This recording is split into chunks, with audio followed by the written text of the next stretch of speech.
afternoon, I'm Mai Rodriguez. Today on Newsfeed at noon, China warns of a regional arms race and geopolitical confrontation amid the Philippines' plan to acquire a U.S.-built missile system.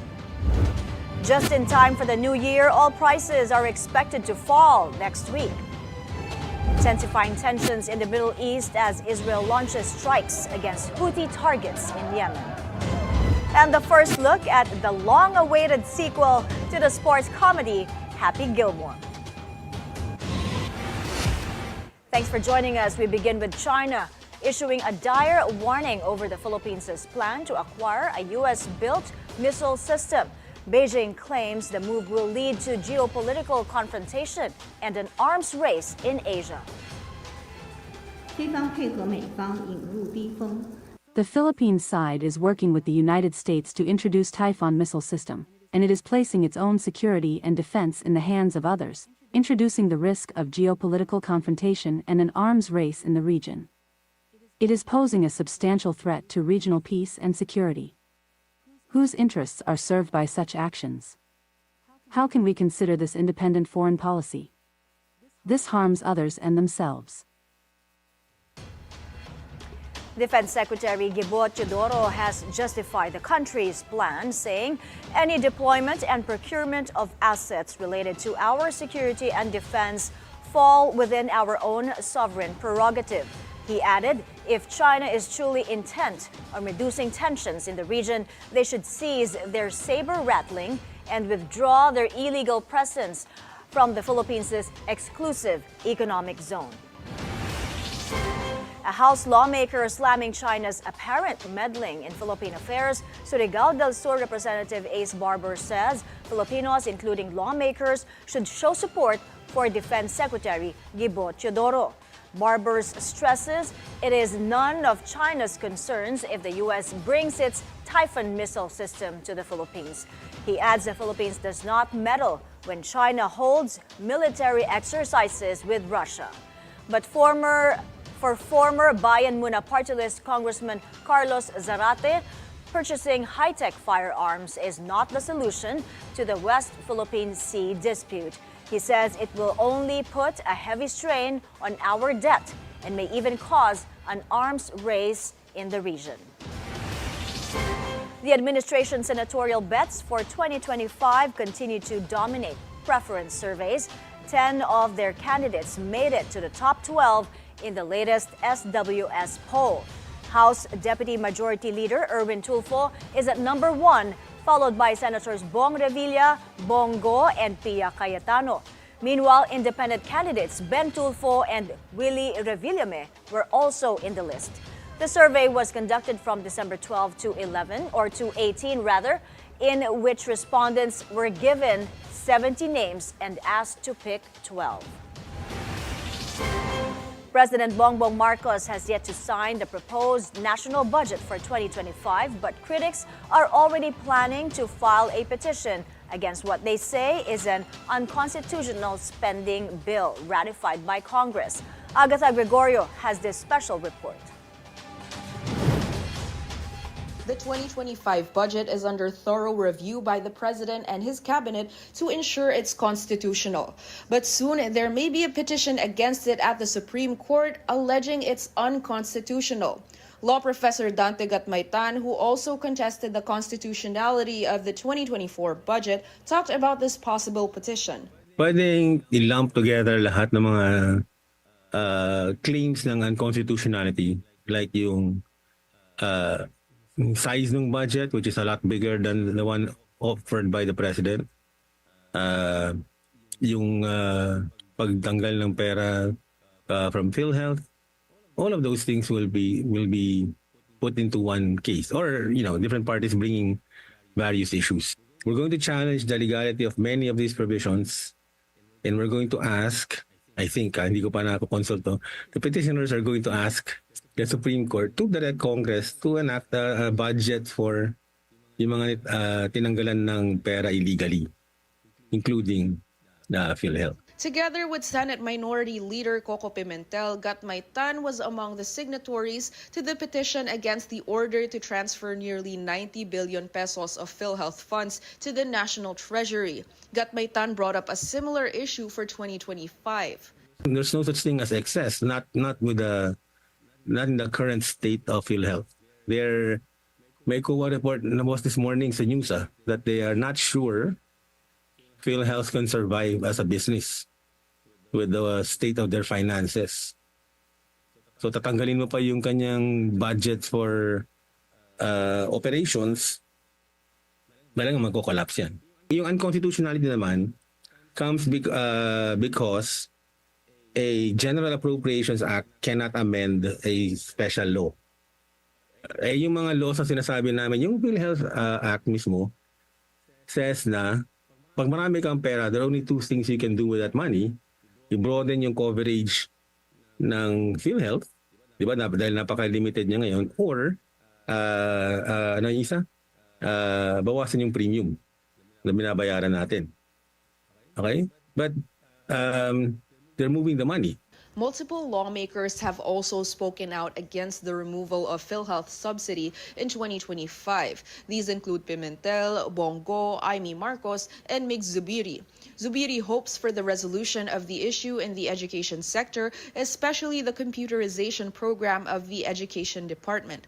According to the senator, the budget could be unconstitutional as DepEd no longer has the highest budget. But Gatmaitan said this was not an issue, as the Constitution only states education must be prioritized, but does not explicitly say education must have the largest allocation. Malacanang previously said some provisions in the budget would be vetoed. Gatmaitan is against this as that would only remove funding. Ang options niya is, one, to veto the entire budget. So Congress has no choice but to write another one. At hopefully consistent yung provisions niya with the Constitution. Ang pwede niya gawin is to convince both houses of Congress to reconvene the BICAM and then fix all the problems. For now, it's a waiting game for lawmakers and the Filipino public on what the president will do with the budget. The Presidential Communications Office says the president is scheduled to sign the 2025 budget on December 30. Agatha Gregorio, Bilyonaryo News Channel. The Philippine National Police has taken down more than 100 social media pages selling illegal firecrackers. As Francis Falve tells us, over 200 more may be removed. The PNP-ACG continues its crackdown on online sellers of illegal firecrackers. 2 more individuals were arrested in an entrapment operation in San Fernando, Pampanga.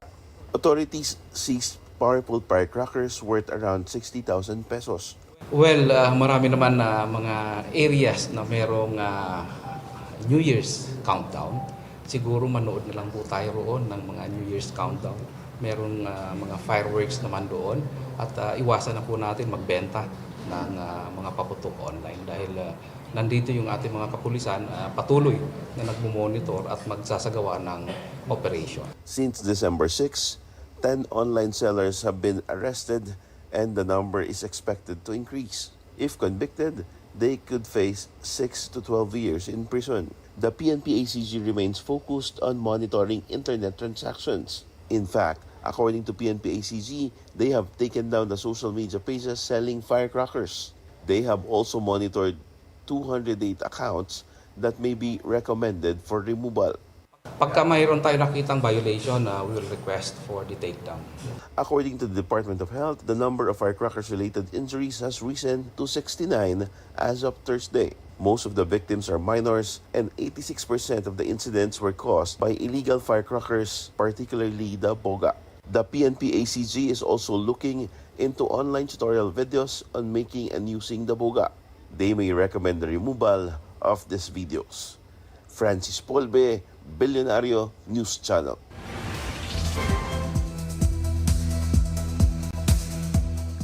Israel launches strikes against Houthi targets in Yemen, raising fears of further escalation in the Middle East. The targets include the Sana'a International Airport, where video on social media shows people rushing out of the facility after the attack. State media says at least 3 people were killed. The head of the World Health Organization was about to board a plane at the airport when it came under attack. A little while ago, the Air Force attacked targets of the Houthi terrorist organization in Yemen, both on the coastline and in Cignal. We are determined to root out this terrorist arm of Iran's axis of evil. We will persist in this until we complete the job. We will hunt down all the Houthi leaders, hit them as we have done elsewhere. No one will be able to escape Israel's long measure. We will attack them in order to remove threats to the state of Israel. The UN, meanwhile, condemns the conflict between Israel and Yemen and says Israel's airstrikes were alarming. The world body also reiterates its call for both sides to cease all military operations and exercise restraint. It warns further escalation poses grave risks to the already dire humanitarian situation in Yemen. The airstrikes reportedly resulted in numerous casualties, including at least 3 people killed and dozens more injured. A United Nations humanitarian air service crew member was also injured when the airport was hit. A high-level delegation by the UN, headed by the World Health Organization Director General, Dr. Tedros, was at the airport when the strikes occurred. The delegation had just concluded discussions on the humanitarian situation in Yemen and on the release of UN and other detained personnel. Today's airstrikes follow around a year of escalatory actions by the Houthis in the Red Sea and the region that threaten civilians, regional stability, and freedom of maritime navigation. An update now on the Christmas Day tragedy in Kazakhstan. Several sources say Russian air defenses downed the Azerbaijan Airlines plane. This is contrary to the statement of Russian aviation authorities. A bird strike likely caused the crash that killed 38 people. A U.S. official also says there were early indications a Russian anti-aircraft system may have struck the plane. As for Russia, it says it would be improper to comment amid the ongoing investigation. It could have been a number of things. Obviously, there have been issues with maintaining flights, maintaining aircraft. I didn't know if it was perhaps a Russian plane that was having issues with maintenance because of sanctions. Once I saw the photos of the damage pattern on the tail of the airplane, it seemed likely that it was potentially caused by an air defense system, just because the shrapnel pattern was consistent with being shot down by a surface-to-air missile. Panama's president rejecting Donald Trump's claim Chinese soldiers are operating in the country. President Jose Raul Molino calls the statement of the U.S. president-elect nonsense. Panama established diplomatic ties with China in 2017 after breaking ties with Taiwan. It's nonsense. There is not a single Chinese soldier in the canal, and on the other hand, it's not going to happen. We maintain a respectful, well-managed relationship with China in terms of what is in the interest of both countries. I have always mentioned that I am very interested in the relationship with China for the effect of Panamanian exports to a market that needs everything. I will wait until January 20th to do what corresponds, which I have not yet defined, with the government of the United States. At this moment Mr. Trump is not president nor does he have any government, so whatever he says I will clarify it, and on my side, I will wait until January 20th to have an official government in front of me to talk about this and many other issues. We're taking a break. Still to come, a rollback in oil prices seen next week in time for the new year. That and more when Newsfeed at Noon returns.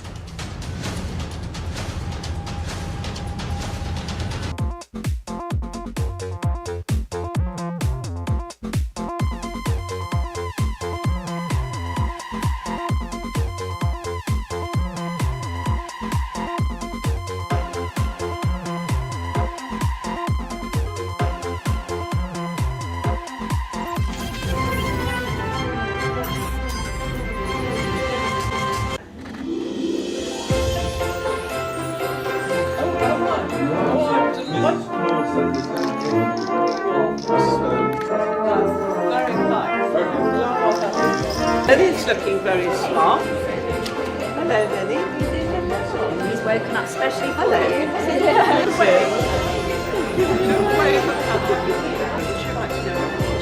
Find a special place.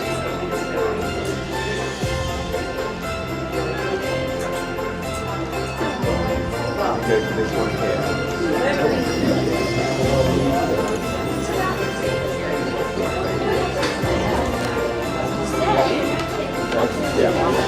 You've been a good I have been very good, actually. Very, very good. So, very happy Christmas and happy New Year. Thank you.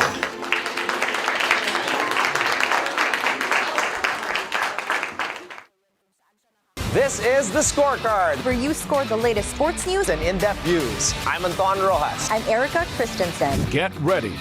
Be prepared. Get to the latest stories, updates, and reports about what's happening in the world of sports. Hosted by Anton Rojas, Erica Christensen. Where sports is our business and business is our sport. The Scorecard, 9:30 p.m. on BNC, the Bilyonaryo News Channel. This is Weather HQ. Good morning. Welcome to Weather HQ. I'm Paolo De Rosario. Today's headline. Get to know the latest weather update and forecast with information to help us understand important aspects regarding our climate. Will help to prevent flash flooding. To provide access to clean water and the system level services to everybody who needs it. Kung alala po natin, ang northeasterly wind flow po ay malamig na hangin po. Whatever the weather, here on BNC. Weather HQ, 9 a.m. The Bilyonaryo News Channel.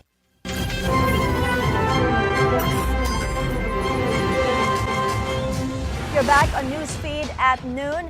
Good news for motorists as oil prices are seen to fall on New Year's Eve. The cost of gasoline expected to go down by up to 65 centavos per liter, diesel by up to 55 centavos, and kerosene by around 80 to 90 centavos per liter. The Energy Department says this is due to expectations of an oversupplied oil market next year. More people are expected to travel this weekend, heading to their New Year destinations. Let's see how the weather will be like. Joining us now is Pag-asa weather specialist Veronica Torres. Hi Veronica, Happy New Year to you. Hi, and Happy New Year to you and to all of our audience at Bilyonaryo. Veronica, maganda ba? Oo, maganda ang panahon ngayon, ano? So, compared to Christmas Day na maulan, how will the weather be like this weekend? Magpapatuloy kaya ang good weather? So, for today until tomorrow, ina-expect pa nga rin natin kung sa atin sa Metro Manila maganda yung panahon sa Mindanao, sa may Visayas, Mimaropa, and Bicol region. Asahan pa nga rin natin yung maulap na papawirin at mga kalat-kalat na pag-ulan, pagkilat-pagkulog dahil sa ITCZ. And then, posible pa rin naman na maging maulan sa may Cagayan, Isabela at Apayao dahil sa shear line at northeast monsoon o amihan magdadala ng maulap na papawirin, may mga mahihinang pag-ulan sa nalalabing bahagi ng Cagayan Valley, Car, at partly cloudy to cloudy skies. May mga light rain sa Ilocos region. The rest of the country, maganda naman panahon pero may mga tsansa ng mga localized thunderstorms.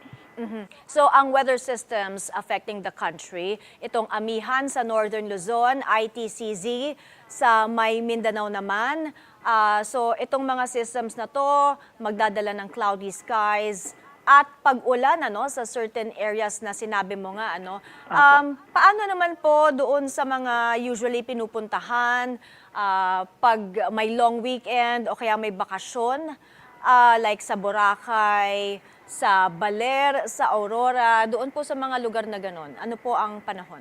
Apo, so kung ngayon hanggang bukas sa may Boracay, posible pa rin naman hanggang Saturday na maging maulan dahil sa ITCZ, pero pagdating ng Sunday, improving weather naman sa may Boracay. Although sa mga Baler, sa may Aurora, nasa silangang bahagi kasi ito ng bansa. So, not ruled out na magiging maulan pa rin dyan either dahil sa northeast monsoon o hindi kaya sa may shear line. So, mostly bandang northern Luzon, eastern sections ng Luzon, Visayas, posible maging maulan either dahil sa northeast monsoon o shear line. And then Visayas and ilang parts or sa Mindanao at ilang parts ng Visayas, posibleng ITCZ naman yung magpapaulan sa mga next days. Veronica, what about sa ating surf capital of the Philippines, sa Siargao? And what will the weather be like in Palawan, na popular tourist destination as well? So inaasahan nga natin sa may Palawan area ngayon and then kahit bukas, posible pa rin na magdala ng mga kalat-kalat na mga pag-ulan itong intertropical convergence zone.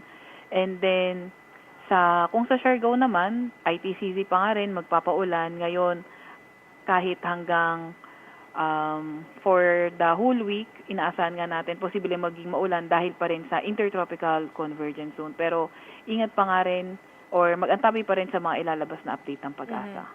Okay, before we go to the 5-day forecast, let's get a sense of what 2024 has been, looking back at the storms that wreaked havoc in the Philippines. Ilan po bang bagyo ang tumama sa bansa at mas naging mapinsala po ba ang mga ito kung ikukumpara ng mga eksperto sa mga nakaraang taon?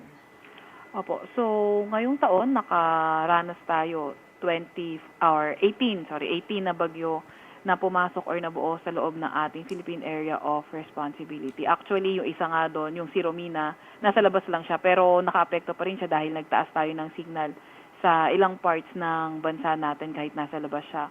So, regarding naman sa pinsala, meron din tayong mga bagyo na umabot, like si Karina, umabot ng malaki yung naging pinsala niya dahil sa southwest monsoon.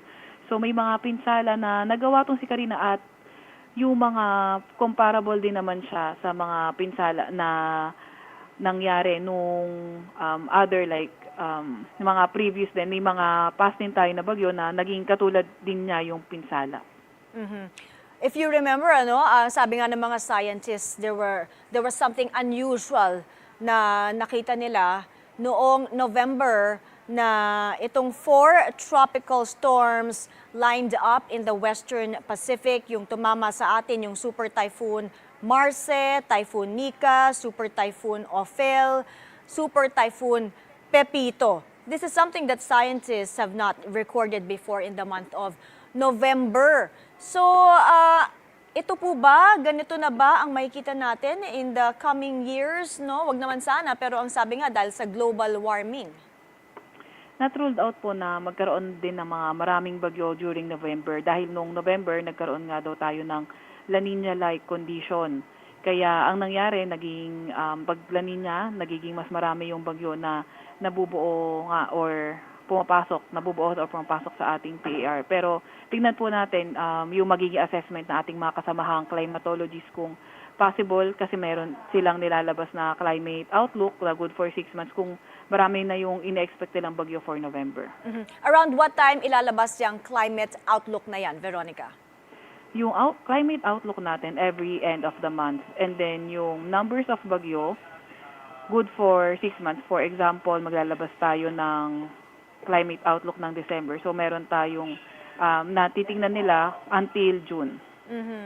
Okay, pumunta naman tayo sa forecast for the new year, December 31 to January 1. Hopefully good weather when we greet 2025, Veronica.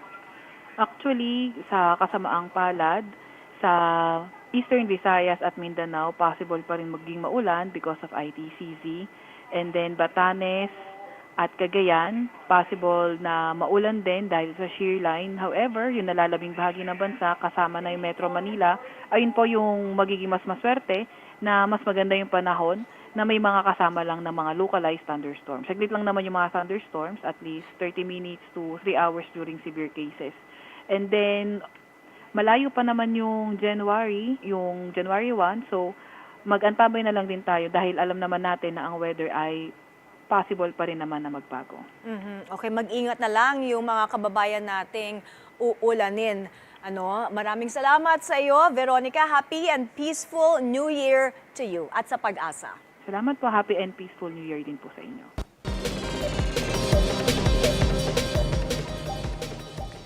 The Bangko Sentral ng Pilipinas projects the inflation rate this month to settle within 2.3% to 3.1%. It says upward price pressures include increased costs of major food items owing to supply disruptions from weather disturbances. But these could be offset in part by lower prices of agricultural commodities. Last month's inflation rate was at 2.5%. As for the full year, the BSP expects inflation to average at 3.2%. The budget deficit more than doubled last month as revenue collection dipped while spending accelerated. The Bureau of Treasury says the budget gap widened to 213 billion pesos from the 93.3 billion pesos in the same month last year. On January to November, the deficit increased by 5.92% to 1.18 trillion pesos from 1.11 trillion in the same period last year. An analyst warns U.S. President-elect Donald Trump's anti-China stance may affect the Philippine market. In an interview with Basis Points on Bilyonaryo News Channel, First Metro Investment Head of Research Cristina Ulam cited Trump's plan to slap a 60% tariff on Chinese imports. Trump is going to be very assertive in his anti-China stance. He is going to be like imposing tariff, as he said, 60%, triple, and that's going to maybe come in waves until 2026. So I'm just praying that they come to a softer stance with regard to their negotiation. They may reach an agreement and it doesn't become very, very aggressive and to the detriment of the rest of the world. The International Monetary Fund warns about the impact the Maharlika Investment Fund could have on state-owned Land Bank and Development Bank of the Philippines. Sujin Kim reports. The International Monetary Fund is calling for the immediate recapitalization of state-owned Land Bank of the Philippines and the Development Bank of the Philippines. This recommendation follows Land Bank and DBP's 75 billion peso contribution to the Maharlika Investment Corporation, the country's first sovereign wealth fund. The MIC was created to finance critical projects such as infrastructure development, renewable energy, and digitalization initiatives. However, the IMF noted that the contribution significantly impacted the bank's liquidity and common equity, a key indicator of financial health. Based on the data, the CET1 ratios of both banks declined, with DBP falling below the regulatory minimum of 10%. Because of that reduction in capital, DBP will have no choice but to reduce its assets and loan portfolio. Simple implication, they cannot expand. Land Bank and DBP previously requested regulatory relief from the central bank. This means temporarily waiving penalties for failing to meet regulatory capital requirements. So regulatory relief means they will not be penalized, in particular DBP, for falling below the regulatory minimum, but they will be given time to earn the income to beef up their capital. The regulatory relief would mean that they will be exempt from the law that requires government owned and controlled corporations to remit 50% of their net income until they meet that regulatory minimum. Escucha remains optimistic that DBP can regain the 10% CET1 ratio by year-end, provided it generates a net income of 10.4 billion pesos. And I think by next year, DBP will be over the hump. It will take them at least 2025, or if they earn less than 10 billion in 2024, up to 2026 for them to meet the minimum capital ratio. Despite this, Escucha warned that extending exemptions to Land Bank and DBP could create an unfair advantage over private banks. Well, it's an obvious issue because dapat kasi to keep the playing field. Kasi if that requirement is good for the private sector banks, that should also be applied to the government-owned banks. It's as simple as that.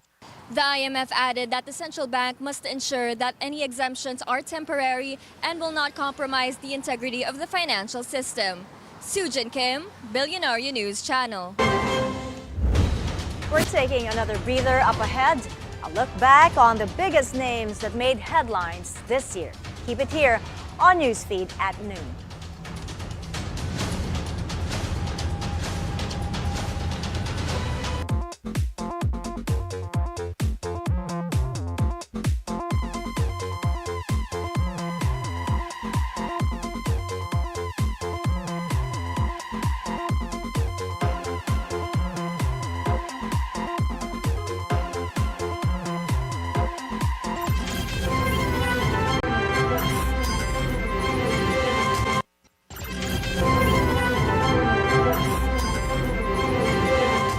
Welcome back to Newsfeed at noon. Again, the headlines. China warns of a regional arms race amid the Philippines' plan to acquire a U.S.-built missile system. Just in time for the new year, oil prices are expected to fall next week. Intensifying tensions in the Middle East as Israel launches strikes against Houthi targets in Yemen. And a first look at the long-awaited sequel to the sports comedy Happy Gilmore. Agriculture Secretary Francisco Tiu Laurel threatens to revoke the permit of rice importers. That's if they fail to comply with a new policy that mandates them to remove premium and special labels from imported rice. He says some retailers and traders use the label to justify high prices, but locally produced rice is exempted from the rule to protect Filipino traders and farmers. While some can't wait to light up fireworks to ring in the new year, groups are making their stand against this for the sake of our furry friends at home and on the streets. Agatha Gregorio is on the line reporting from an anti-firecracker event at Quezon City. Agatha, go ahead. My calls and perhaps even barks against the use of fireworks to herald the new year were heard here at Ayala Malls Verdes North today. The Philippine Animal Welfare Society and Eco Waste Coalition rallied all around the mall alongside various pet owners to highlight the need to protect cats and dogs from trauma. PAWS also urges pet owners to keep their furry pals indoors on New Year's Eve, as outdoor caged or chained dogs will feel the full impact of, quote, ear-splitting explosions and inhale all the fumes. Veterinarian Christian Canco also gave tips to help out animals during the noisy New Year's Eve. Canco advises pet owners to slowly ease their fur babies to adapt to the sound of firecrackers by playing them music with increasing volume before December 31 arrives. Back to you, Mai. Agatha, did any of the speakers mention specifically how the New Year's celebrations can negatively impact our pets? Yes, Mai, and as any pet owner would know, these fireworks can cause plenty of stress for dogs. Canco mentioned a study on how stress is associated with blood parasitism, and the firecrackers can also cause hearing loss. Mai? All right, thank you. Agatha Gregorio reporting. Another year filled with controversies both locally and abroad is coming to an end. Let's look back on the biggest names that made headlines this 2024 in this special report from Hannah T. In 2024, there were names that stood out in the world of news and public discussion. Some due to controversy, some success, and others because of legal challenges. Here are 10 personalities who stood out in the year 2024. Number 10, Maris Racal. Maris Racal did not just shine in music and film in 2024, but also on social media due to her involvement in a love triangle with Anthony Jennings and his ex-girlfriend. Despite the controversy, her film Sunshine garnered recognition and was even selected for the Palm Springs International Film Festival. Numbers 9 and 8, Donald Trump and Kamala Harris. In the recent 2024 U.S. presidential election, Donald Trump defeated U.S. Vice President Kamala Harris, who became the Democratic candidate after President Joe Biden withdrew from the race. A significant shift is expected in the U.S. following Trump's victory as the Republicans regain control of both the Senate and the House of Representatives. Understand, this is someone who has openly said he would terminate, I'm quoting, terminate the Constitution of the United States, that he would weaponize the Department of Justice against his political enemies. Someone who has openly expressed disdain for members of our military. Understand what it would mean if Donald Trump were back in the White House. So she just started by saying she's going to do this, she's going to do that, she's going to do all these wonderful things. Why hasn't she done it? She's been there for 3.5 years. They've had 3.5 years to fix the border. They've had 3.5 years to create jobs and all the things we talked about. Why hasn't she done it? Number 6, Mary Jane Veloso.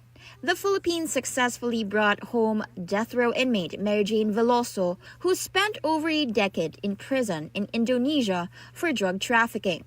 She reunited with her family this Christmas, while the Veloso family and several groups continue to call for her absolute pardon. Hindi namin akalain na mangyayari ito. Sa 15 years, ito nagkasama-sama na kami ng Pasko. Number 5, Apollo Kibuloy. Kingdom of Jesus Christ leader Apollo Kibuloy was arrested this year after months in hiding. He is former President Rodrigo Duterte's spiritual advisor and one of the most influential preachers in Mindanao. Included in the FBI's most wanted, he also faces criminal charges including human trafficking and sexual abuse here in the country. Kung meron po silang mga charges na criminal laban sa akin, malaya po silang mag-file ng kaso. Number 4, Alice Go. Alice Go or Go Huaping was dismissed as mayor of Bamban-Tarlac after being linked to illegal pogo operations. There are also allegations that she is a Chinese spy. She is now detained at the Pasig City Jail facing multiple charges including human trafficking. Number 3, former President Rodrigo Duterte. The issue of Duterte's drug war persists even after he left office. The House Quad Committee has diligently investigated allegations involving some of his family members in illegal drug trade. Number 2, President Bongbong Marcos. Despite the Uniteam fallout this year, President Marcos managed to sign significant laws and crack down on illegal pogo operations in the country. Effective today, all pogos are banned. His administration also continued relevant projects in infrastructure and other sectors. And number 1, Vice President Sara Duterte. Vice President Sara's name remained at the center of news this year, from the viral Zoom meeting where she made threatening remarks against the first couple and House Speaker, to the allegations of misuse of confidential funds and 3 impeachment complaints. She continues to be one of the most powerful officials in the country. In 2024, these individuals made stories of success and controversy. Who will leave their mark in 2025? Hannah T., Bilyonaryo News Channel.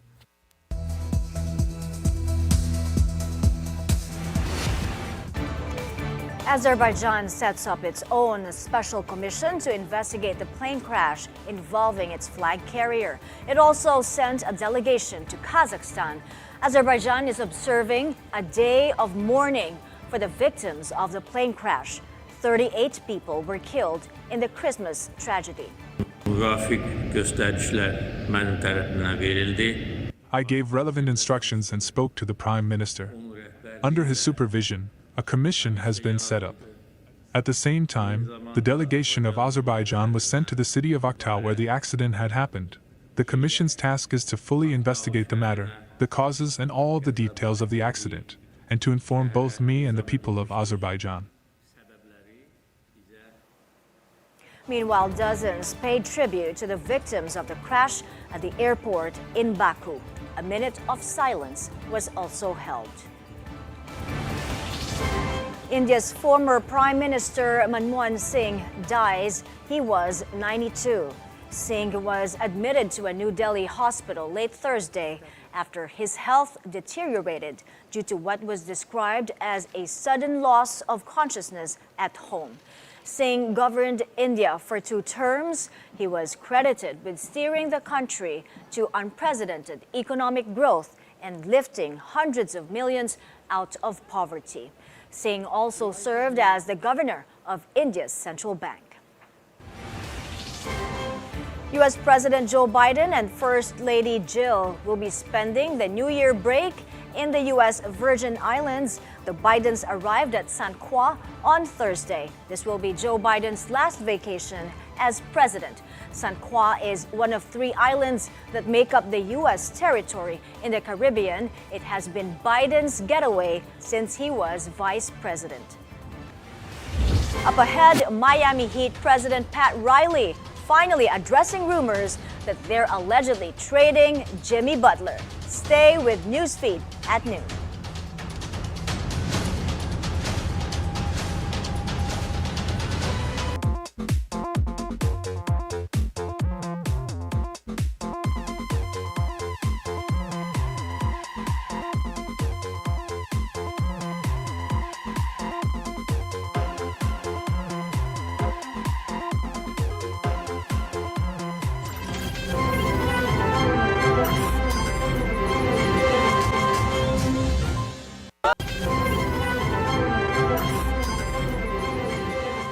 You're still watching Newsfeed at noon. Sports news now. Amid persistent trade rumors, the Miami Heat says Jimmy Butler is going nowhere. In a statement, Heat President Pat Riley says they are not trading the 14-year pro.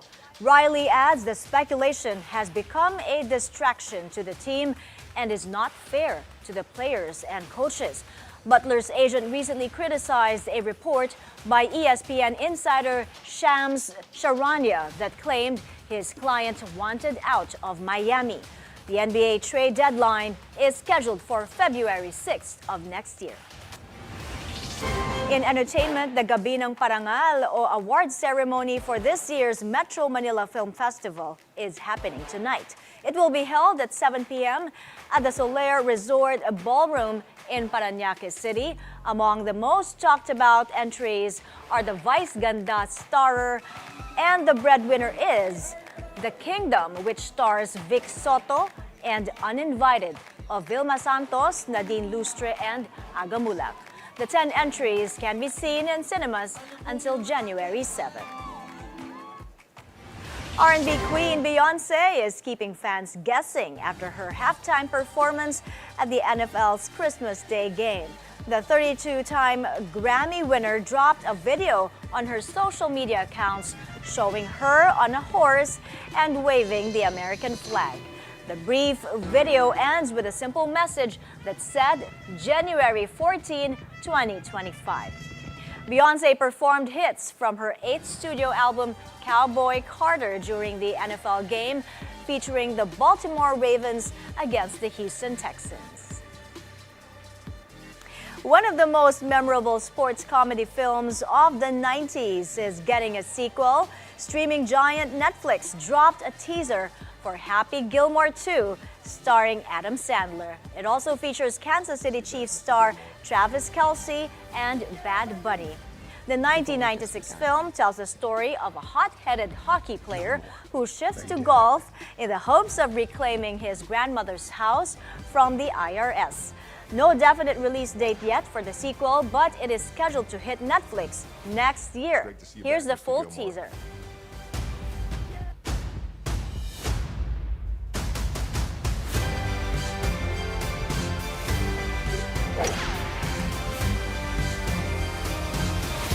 It's great to see you back, Mr. Gilmore. Yeah, baby! We've only just begun.